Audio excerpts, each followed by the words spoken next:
بسم الله الرحمن الرحيم.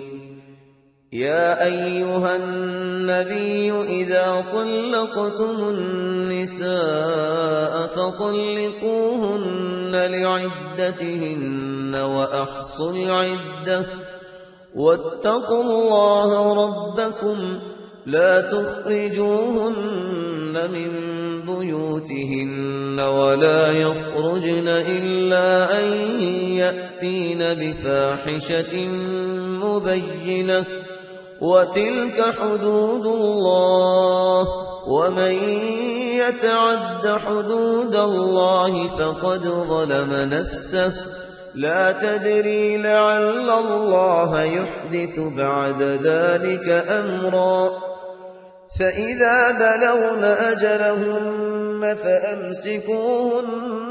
بمعروف أو فارقوهن بمعروف وأشهدوا ذوي عدل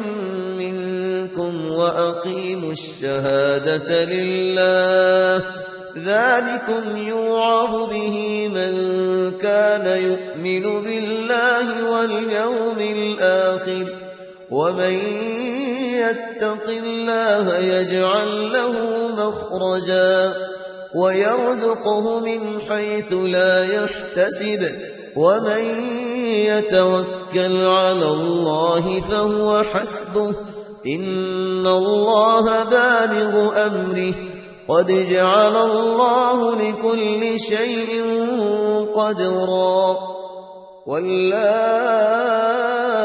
يئسن من المحيض من نسائكم إن ارتبتم فعدتهن 3 أشهر واللائي لم يحضن وأولاة الأحمال أجلهن أن يضعن حملهن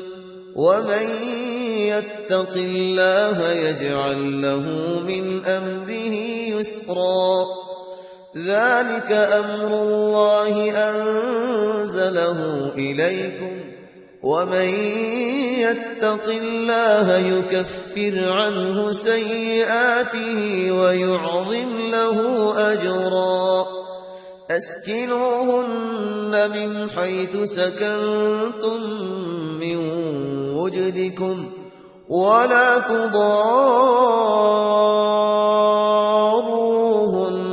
لتضيقوا عليهن وإن كن أولات حمل فأنفقوا عليهن حتى يضعن حملهن فإن أرضعن لكم فآتوهن أجورهن وأتمروا بينكم بمعروف وإن تعاسرتم فسترضع له أخرى. لينفق ذو سعة من سعته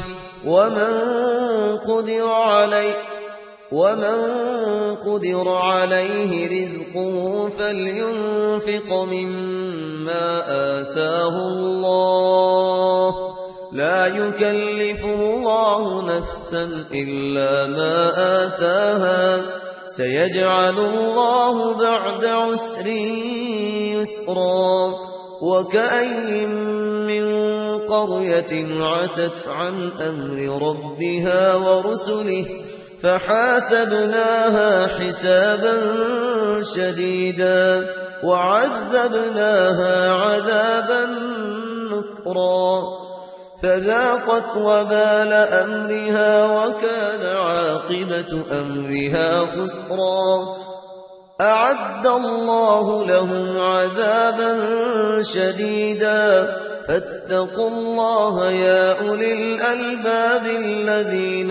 آمنوا قد أنزل الله إليكم ذكرا